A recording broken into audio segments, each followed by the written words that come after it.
కొన్ని సందర్భాల్లో కృతజ్ఞత లేకపోవడం అంటే ఏంటో తెలుసా? ఏమిచ్చారు? గోంగూర కట్ట, పాతిక తులాలు బంగారమేగా. నీ దుంపదగ 25 తులాలంటే అంతే బాబా. ఏమిచ్చారు అంటారు కొంతమంది. ఈ 25 తులాలు బంగారం అంటే బంగారు కాదమ్మా అది. ఎగేసుకుని దిగేసుకుంటేనా బంగారు అంటే? వాళ్ళ దృష్టిలో అర్థం ఏంటి? ఏదో 1 కేజీ ఇస్తే అప్పుడు థ్యాంక్స్ అండి. ఏది కేజీ ఇస్తేనా? ఈ ఆవగింజంత ఇస్తే ప్రభువుని స్తుతించవా? ఆవగింజంత కోసమే అక్షయ తృతీయ రోజున భార్యాభర్తలు కొట్లాడుకుంటున్నారు. నేను మనులు అడిగానా, మాన్యాలు అడిగానా? ముక్కు పుడకేగా. ముక్కు పుడక ఎంత ఉంటుంది? ఆవగింజంత అంతేగా అడిగింది పాపం. కృతజ్ఞత అంటే దేవుడు మనిషికి మెదడిచ్చాడు. మరి మౌలిక ఫిజియోథెరపీ కనుక ఇవి తెలుసో తెలీదో, మెదడులో 2 భాగాలు ఉంటాయి. ఏం భాగాలు అవి? అవే మన నోరు తిరిగి సావుదాయ ఏదో ఉంటాయి 2 భాగాలు. ఏ తాటి బెల్లమా? ఏదో బెల్లమడ్డ.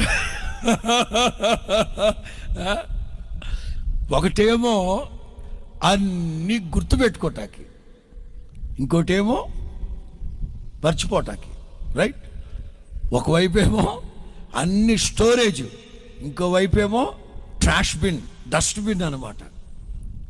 ఇప్పుడు మనకేమవుతుందంటే సృష్టి విరుద్ధంగా పోతున్నాయి ఏదో బతుకులు. ఇప్పుడు గుండెకాయ ఇటు ఉంటే అది కరెక్ట్, ఇటు వచ్చిందనుకో చెప్పు.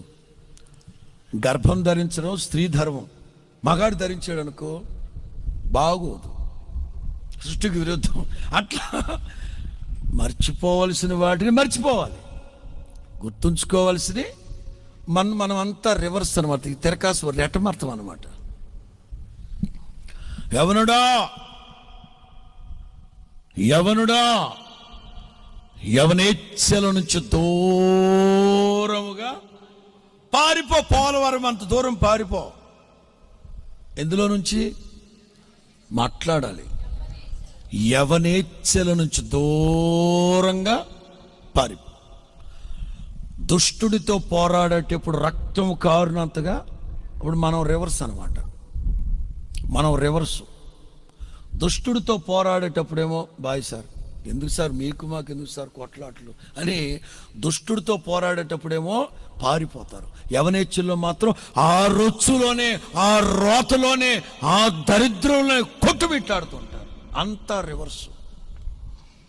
దైవజనుడు అంటాడు, వెనుకున్న వాటిని అంటే వెనకున్న అప్పులు, రుణమాఫీలు అవి కాదు, వెనకున్న వాటిని మర్చిపోమన్నాడు. ముందున్న వాటికై ఇక్కడ ఉపకారాలు ఏది మర్చిపోవద్దు, అన్నీ మరి రివర్స్ అనమాట.